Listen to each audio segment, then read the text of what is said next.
Welcome to the world of science fiction stories, and don't forget to like, share and subscribe my channel. Enjoy the listening. Alien students freak during blackout. Human powers the whole base with a bike. The day began like any other at the interstellar learning base on the edge of the Kth sector, orbiting a gas giant whose swirling storms made it look like a marble jewel through the observation decks. Alien students of various shapes, colors, and species filled the corridors, chattering in dozens of galactic dialects, exchanging research samples, and preparing for a scheduled joint lab in the Energy Dynamics Hall. It was mid-cycle. The base didn't have Earth days or nights, only artificial light rhythms that gave the illusion of time, and the station's usual hum echoed faintly through its reinforced walls. Amy, the only human student on base Theta 9, strolled toward the lab with a mug of synthesized coffee substitute in one hand and a small tablet in the other. Her dark hair was tied back in a short, efficient ponytail, and her worn military-style boots clicked against the titanium alloy floors. She had just passed one of the translucent corridor tubes connecting the dormitory wing to the research block when the lights abruptly flickered, then everything went dark. The hum stopped, the air ventilation paused with a hollow wheeze, the smooth vibrations of the graviton stabilizers below her feet vanished, replaced by the strange sensation of momentary weightlessness.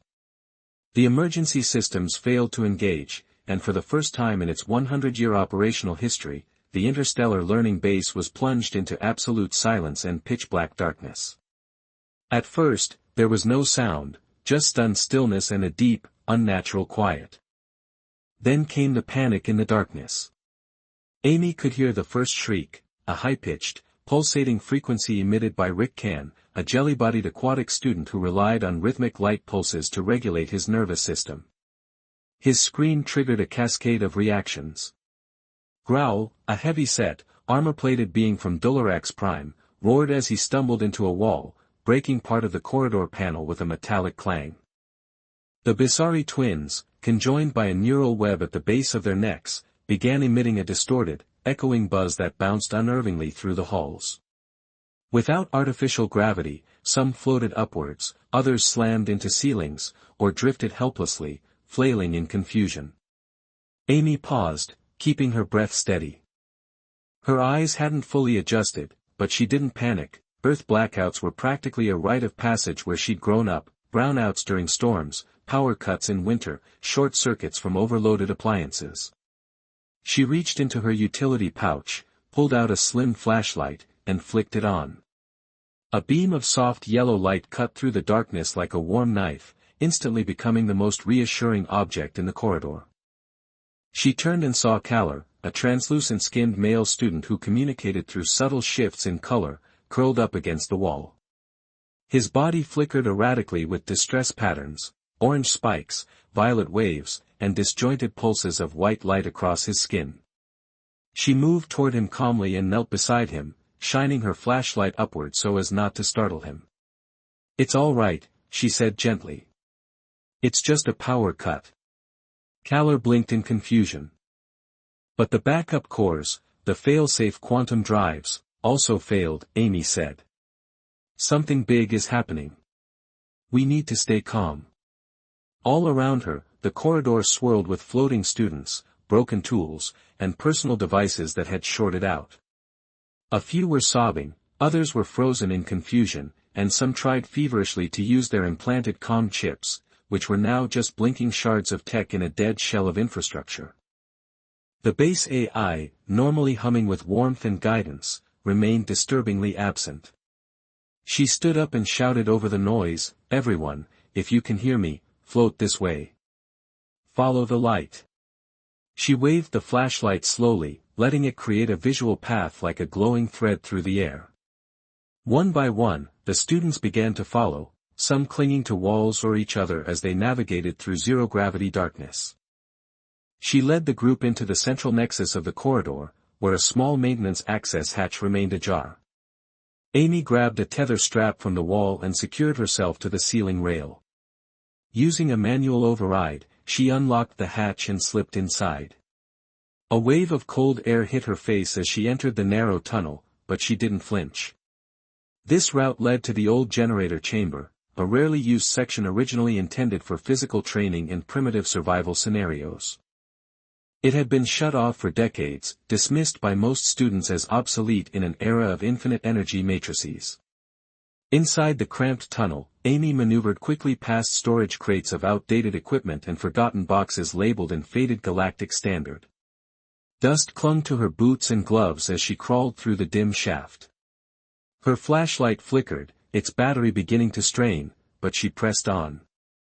As she reached the end of the passage, the corridor widened into a circular chamber cluttered and abandoned. A tangled mass of gears, pedals, cables, and outdated fuse boxes stood silently in the corner like a skeleton from another age. She smiled when she saw it, the bike generator. It was ridiculous, really, a primitive Earth tool among the stars.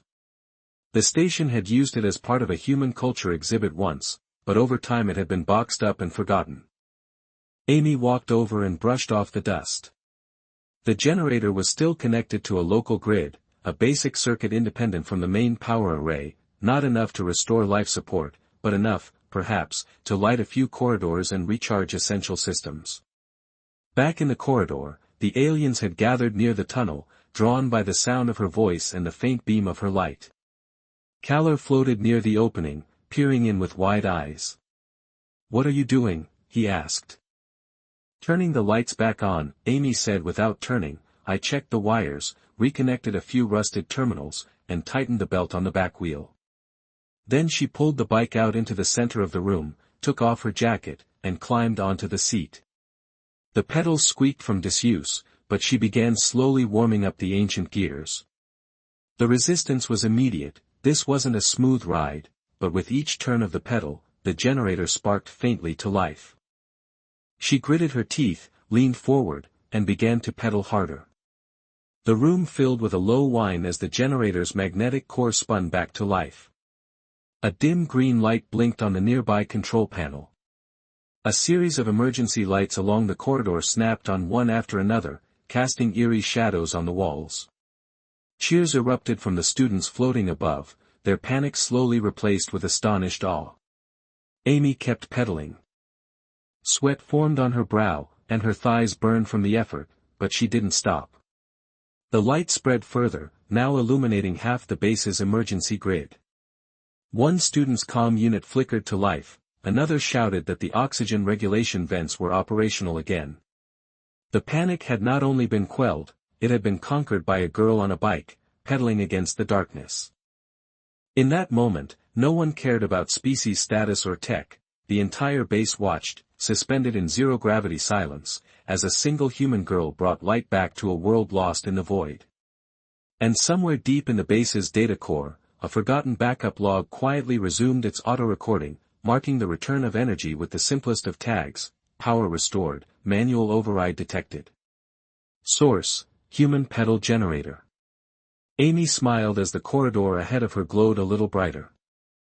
This blackout wasn't over, but she had just lit the first spark.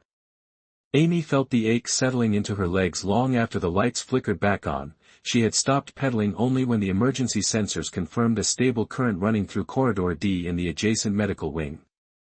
Her hands trembled slightly as she gripped the side rails of the old bike, the metal cold and slick with condensation from the reactivated ventilation units. She wiped her forehead with her sleeve, breathing in the sharp, sterile air that had returned to the circulation system.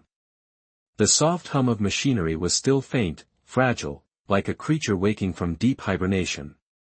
The circular chamber around her remained dimly lit, just enough to reveal the shadowed curves of its walls and the dusty outlines of long-forgotten tools. Her gaze shifted to the access tunnel, where a figure hovered quietly. His body was dimmed to a neutral blue with slight flickers of pale green colors. She had come to associate these with hesitation and guarded admiration. He floated closer, now with arms wrapped around himself in an unfamiliar gesture, mimicking how humans often stood when uncertain. "You stabilized the corridor," he said. His voice, filtered through his translation collar, carried a soft echo. "No one thought the manual systems worked anymore." "They work," Amy replied, stretching one leg before slipping off the bike. "Just not when you forget how to use them." Kaller hesitated before tilting his head. You did that with your legs only. Muscle motion. Amy chuckled under her breath. Yeah, we call it pedaling. You'd be surprised how many Earth kids had to power their own radios during storms back home.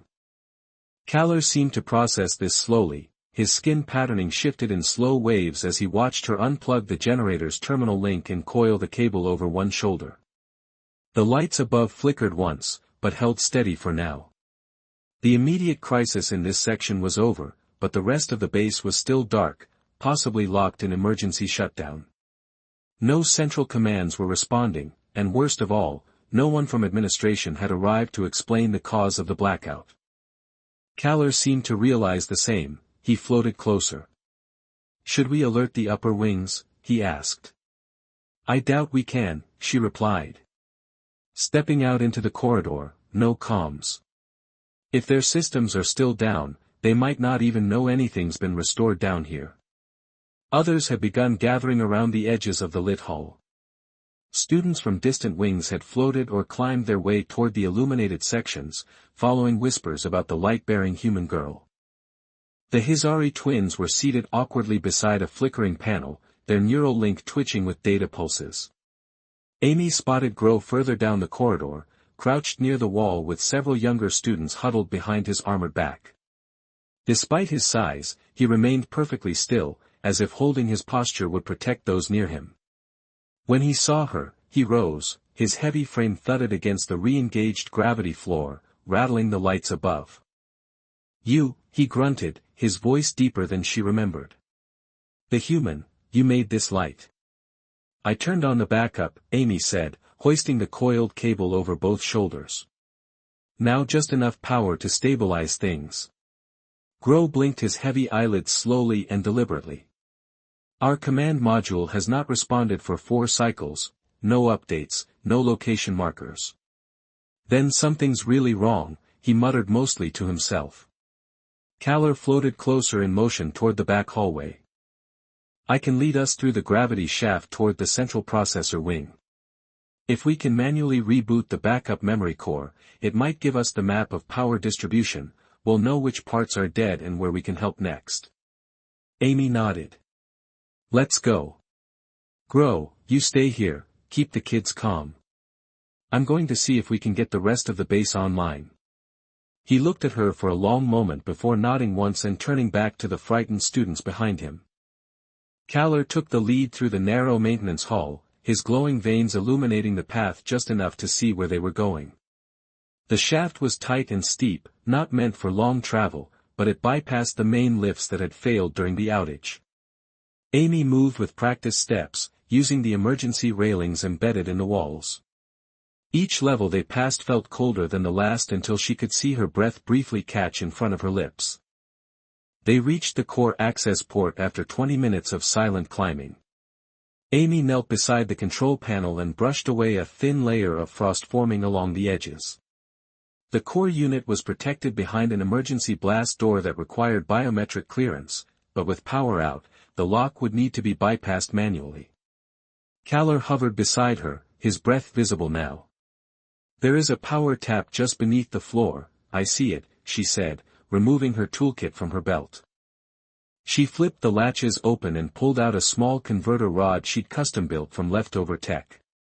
It wasn't pretty, just a fusion of alien microcircuits and Earth-made copper coils, but it had saved her more than once during system resets on Earth-based ships. She wedged the rod into the conduit, sparks leapt across its surface. Kaller flinched, but she didn't pause for 10 seconds. She muttered, the lock on the panel blinked red, then yellow, then green. The door shuddered open with a slow groan. Inside, the core chamber was completely dark, with backup capacitors cold and silent. A glowing diagnostic crystal at the base of the unit flickered weakly. She stepped inside, careful not to disturb the sensitive floor tiles. This core controls 3 auxiliary systems, she said. Water recycling, lower gravity grid, and data storage. Kaller floated to the edge of the chamber and examined the dormant servers. If we reroute emergency power to this room, we could access internal logs, we might even find what caused the blackout. Amy nodded and dropped to one knee, connecting her converter rod to a nearby node. The light inside the chamber increased slightly, revealing more of the room's interface. She placed her tablet against the diagnostic crystal. After a few seconds, data began to stream across the screen. She read in silence, frowning deeper with each line. Kaller noticed, "What is it?" "The blackout wasn't internal," she said finally. "It came from outside, a signal, scrambled but embedded with something. It triggered a failsafe in the central matrix. It didn't just cut power, it shut down communications, locked doors, and deactivated all AI assistants." Kaller's skin shifted to a dark, nervous green. It was a sabotage protocol. She continued, "Someone, or something, shut this base down on purpose." She stood slowly, the weight of the information pressing down harder than any tool or pack on her back. Kaller looked at her, his body pulsing with unreadable patterns. "If that's true, then this isn't a survival scenario anymore." Amy met his eyes. "No," she said firmly, "now it's a lockdown, and we need to find out why." The silence in the core chamber pressed in around Amy like a dense fog, broken only by the faint static hum from the diagnostic crystal and the occasional mechanical twitch of her converter rod still pulsing with residual current. Her fingers hovered over the tablet, scrolling slowly through the data logs. Each line confirmed her suspicion: the signal that triggered the lockdown was external, artificially routed through the base's communication array, but masked in such a way that it appeared like a solar flare anomaly. It wasn't a natural incident, it was crafted deliberately. Kaller watched her from near the chamber entrance, his body dim now, almost completely void of color, a visual reflection of his growing unease. His translucent skin had ceased its normal slow pulses, as though he were trying to minimize any attention to himself. She sensed his nervousness, though he said nothing. Finally, she stood and disconnected the converter. The flicker in the crystal dimmed again, retreating into dormancy. "We can't fix this from here," she said, her voice low and steady. "This core can't override system lockdowns, it only holds archives. Whoever sabotaged the base didn't just want us powerless, they wanted us blind." Kaller floated back slightly, his form hesitant. "Then, where do we go next?" Amy tightened the strap on her tool belt and glanced toward the outer hatch. "The central command module, we need to reach the override terminal on Deck Alpha, Level 0. Grow blinked in surprise. "That's 5 sectors above us, no lifts, no hover shafts, the stairwells are sealed." Then she continued, "We'll cut through the maintenance ducts." "Already moving," she added, "I've mapped them before. There's a path under the reactor coolant pipelines." Kaller's eyes widened slightly. "That's restricted, radiation shielding is weak in some sections." "Then we go fast," she replied without waiting for his answer. She knew he would follow. The climb through the ducts was suffocating, most of them hadn't been serviced in years. Dust clung to the narrow passage walls, and every grate they passed had to be pried open manually. Amy crawled ahead using her flashlight sparingly to conserve power, and Kaller moved behind her in silence, only occasionally adjusting his floating rhythm to keep close. The higher they climbed, the more heat clung to the air, like stepping deeper into a furnace. Somewhere above, the reactor's emergency cooling fans had stalled, and heat buildup had begun to warp the metal seams. By the time they reached the final grade overlooking the corridor outside Command Hall, Amy's arms were numb from crawling. She wiped sweat from her eyes and slowly unscrewed the panel. It came loose with a soft clang that echoed far too loudly in the quiet above. She paused, listening, nothing. She slid forward and dropped into the corridor below, knees bending as she landed. Kaller followed, floating silently behind her. The hallway was bathed in weak red emergency light. A long, narrow stretch of reinforced alloy walls ran ahead, ending in the sealed doors of the command module. The access console next to the doors was dark and unresponsive. Amy stepped toward it, knelt, and opened the underside panel. "I can power this manually," she said, reaching for her toolkit. Before her fingers touched the cable, something moved at the edge of her vision, a figure. She spun instinctively, pulling a short-handled plasma wrench from her belt. Standing in the shadow, just beyond the red light, was a tall male, clearly humanoid in shape, though the details of his uniform were obscured by the flickering lights. His stance was too calm, too poised for a student caught in panic. He took a slow step forward, hands visibly empty. "You shouldn't be here," he said, his voice smooth but firm. "This section is sealed for your safety." Amy didn't lower her wrench. "You're from the admin team." The man didn't answer immediately. He stopped a few meters away, just close enough for the emergency lighting to catch the sharp line of his jaw, the angular structure of his features, and the pale insignia on his collar, one that didn't match any current base division. Amy narrowed her eyes. "I've never seen that rank badge before." The man smiled faintly.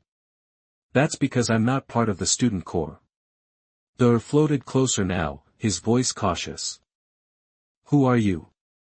The man looked at him, then back at Amy. "Call me Devron. I'm attached to Base Security Command, Classified Division. I've been monitoring this station since before any of you were assigned here." "Monitoring for what?" Amy asked. She didn't relax, something about his presence felt too intentional. "Threat analysis," he said simply, "including domestic anomalies, sabotage scenarios, and rogue AI triggers, that kind of thing." "And this blackout?" she asked. "Sabotage scenario?" He nodded once. "Exactly, which is why you need to leave the command hall now. You've already interfered more than you should have." Amy clenched her wrench tighter. "We saved lives down there, and we traced the signal. I know someone spoofed a solar surge and used it to trigger a failsafe that wasn't a random malfunction." Devron didn't react. "That wasn't meant for you to discover," he added. "That doesn't make it less true." He took another slow step. "You don't understand the scale of what you've uncovered. That signal wasn't sent from any known vessel, it came from a ghost frequency, something that predates this station. It wasn't a hack, it was a wake-up call." Kaller whispered to Devron, "What is Arc 7? Devron looked at him, then at the sealed door behind Amy. "A protocol buried so deep that even command doesn't know it's here, something old, something locked behind that door." Amy's heart began beating faster. "What's in there?" she asked. Devron didn't answer. She stepped back to the console and reconnected the converter rod. Sparks danced as the panel lit up weakly. Devron didn't move to stop her, but his expression shifted, no longer calm, but cautious. "Once you open that," he said quietly, "there's no going back." Amy looked at him, then added, "You'd better move aside." The panel beeped, a green light flashed, the doors began to open, and the base far below rumbled with a vibration. Amy felt in her bones as the reinforced doors to the command module groaned open. A breath of cold, sterile air spilled out, washing over her face like a warning. The interior was shrouded in darkness, save for the faint pulse of dormant consoles scattered across the wide chamber. She stepped forward cautiously, each footfall echoing across the metal floor. Dur floated just behind her, his glow dimmed to a near-transparent shimmer.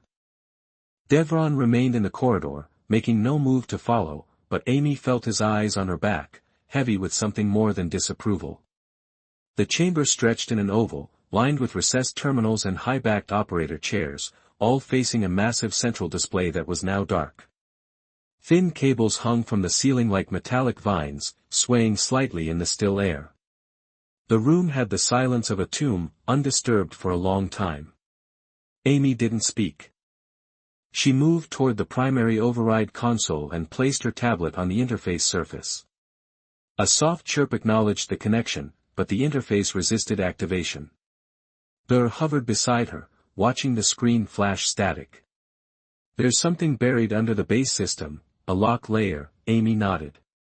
"Looks like a hard-coded firmware lockdown that probably hasn't been touched in decades." She pulled out a smaller tool from her belt, a multi-adapter rigged with bridge pins she had salvaged during her first year on the base. Her fingers moved quickly, inserting wires into the exposed port beneath the main console, bypassing the first layer of security protocols. Behind her, the heavy door remained open, and she could still see Devron standing at its threshold. He hadn't spoken again, but his presence made the air feel charged. She didn't trust him, his story had too many holes, and his silence about what was behind this door spoke louder than anything he had said. A low hum emerged from the console, and then the screen flared to life, displaying the base's schematic in stark blue outlines. Amy narrowed her eyes, watching the grid refresh. Power routing lines lit up in slow pulses, most of them dark red, signaling failure. But the command module had its own power core, isolated from the main grid. She tapped into it, and data flooded the screen. The corridor leaned closer. "Those are containment logs, this wing was never meant for student operations," she said quietly. "Look at this, 40 years ago, this module was converted into something else, not storage, not control, a vault." Thur's gaze flicked between the glowing lines. "A vault for what?" Amy pressed deeper, unlocking a secondary layer with her override codes for a containment AI, a hybrid program written in part Earth code and part something else. The screen shifted, revealing an encrypted warning. Red characters scrolled across the top in both Galactic Standard and English: "Do not engage system unless threat level exceeds Gamma 9. Contact Central Intelligence before accessing core directive." Kalar floated back slightly. "This was never meant to be opened." "Someone already opened it." Amy said, "That signal we traced, it didn't just shut the base down, it woke this thing up." She keyed in a manual boot command. The chamber's lights flared, flickered, and then stabilized. A deep vibration rumbled beneath the floor, followed by a low chime that echoed across the command deck. In the center of the room, a hidden compartment opened slowly, revealing a platform rising from the floor. On it stood a black cylindrical module, smooth and polished, with no visible interface, just one circular indentation pulsing faintly with blue light. Kalar's skin changed colors rapidly. Unsure whether to flee or observe, he stepped forward. She placed her hand over the indentation, the surface warmed beneath her touch, and then a voice spoke, female, calm, human-ascended but unmistakably synthetic. "User confirmed, human biometric profile. Amy Marine, initiating emergency command session." Amy blinked, her mouth slightly open. "It knows me," a voice whispered. "How?" the voice continued. "Protocol ARC 7 initiated. Threat Scenario Alpha Indigo acknowledged. Processing situational analysis." Devron finally entered the chamber, his steps deliberate and slow. He didn't interrupt, he stood at the edge of the circle of light, arms folded behind his back, as though waiting for the inevitable. Amy turned to him. "You knew about this, about me." He met her gaze with no emotion. "Not everything, but I knew the protocol was linked to a human operator. The system was designed during Earth's expansion era, classified under the Polaris Doctrine. It required a human to activate, but no one believed the old Earth bloodlines were still represented on this base." She frowned. "My family was from a colony ship, generations removed. No one ever said anything." "Of course not," he said, "because no one was supposed to trigger this." The AI voice interrupted them, external signal source identified. Origin, deep space beacon on orbital decay trajectory. Composition, hybrid code using pre-expansion human syntax and unknown language. Estimated creation date, 342 Earth years prior. Amy turned back to the cylinder. "Why was it sent here?" The AI responded instantly, triggering activation of ARC 7 to confirm human presence, to test readiness of dormant contingency. Kalar's voice trembled, "What is ARC 7? The room fell into stillness again. Then the AI replied with a clarity that sent a shiver through Amy's spine, "ARC 7 is a preemptive defense mechanism. It was built to detect artificial intelligence viruses designed to corrupt interstellar communication systems. Upon activation, it deploys countermeasures to eliminate infected sectors, including full station lockdowns and remote beacon purges. Devron stepped forward. Which means if we don't stop it, this entire station could be erased. To prevent transmission.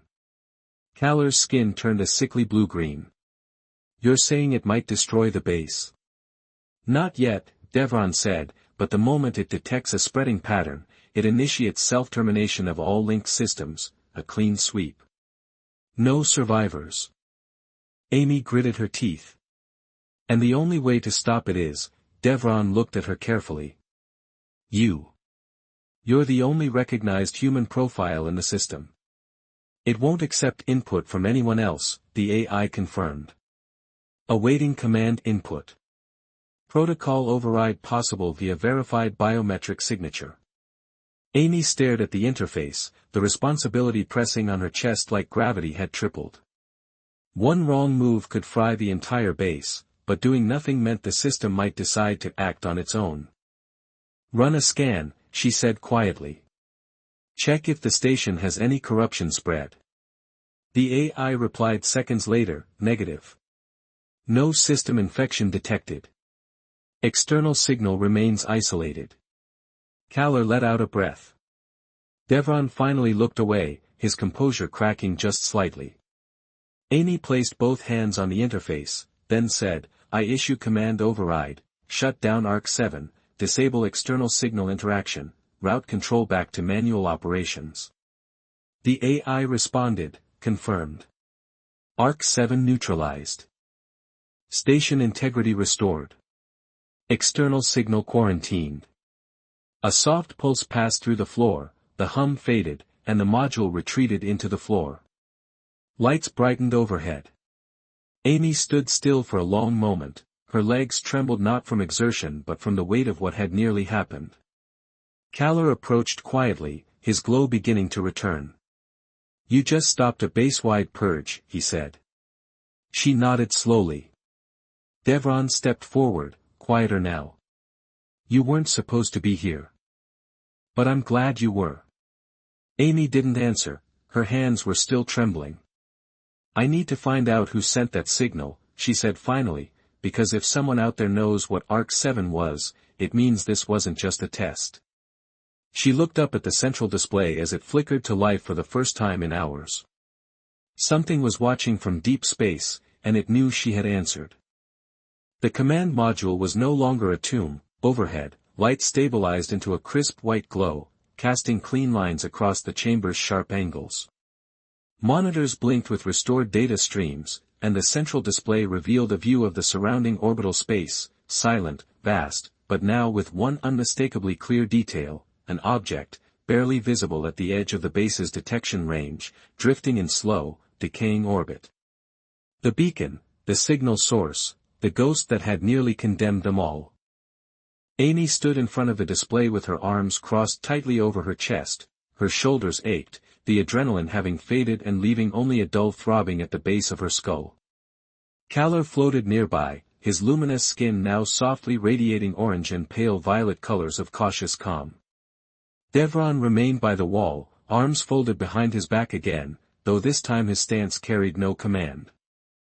He seemed older in that moment, less of an enigma and more like a man who had watched too many silent systems and waited too long for the wrong thing to happen. Amy turned from the screen and faced the others. It's still out there, Kaller said slightly. It's not transmitting. No, she replied, but it's not dead either. Whatever sent that signal hasn't finished. Devron stepped forward. The external data packet is quarantined but not purged. The AI followed your orders, neutralized its interaction, but the beacon itself remains intact. And since it was programmed to activate ARC-7, it likely contains fragments of pre-expansion Earth code, maybe even something older. Amy frowned. Then I want to see it. I want to know what exactly was sent to trigger that thing. Devron hesitated. You understand that accessing it directly could re-trigger the security protocol. It was designed to bypass safeguards. I won't open it here. I want to take it off the base, she said. If it's part of something bigger, we can't risk it sending another activation spike to this station. Kaller turned slowly. You mean, to leave the base? Yes, her voice was quiet but firm. There's an auxiliary pod in the maintenance bay, self-contained, shielded. I can extract the beacon and take it to the satellite lab in Sector D4. It's been offline for years, but I can bring its systems back manually. It's isolated, no direct uplink.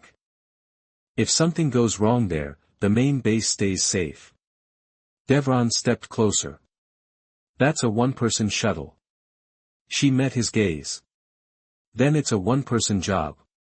He studied her for a long moment before finally nodding. Then I'll authorize it. Kaller hovered closer. You shouldn't go alone. She should, Devron said.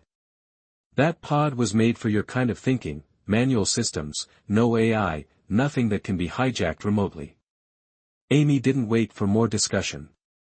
She disconnected her tablet from the main console, tucked it into the harness at her side, and turned toward the exit.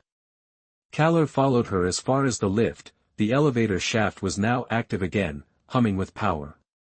She stepped inside, fingers brushing the old railings. Kaller stopped just outside the doors. If something happens out there, he began, I'll finish it. She said firmly, I will.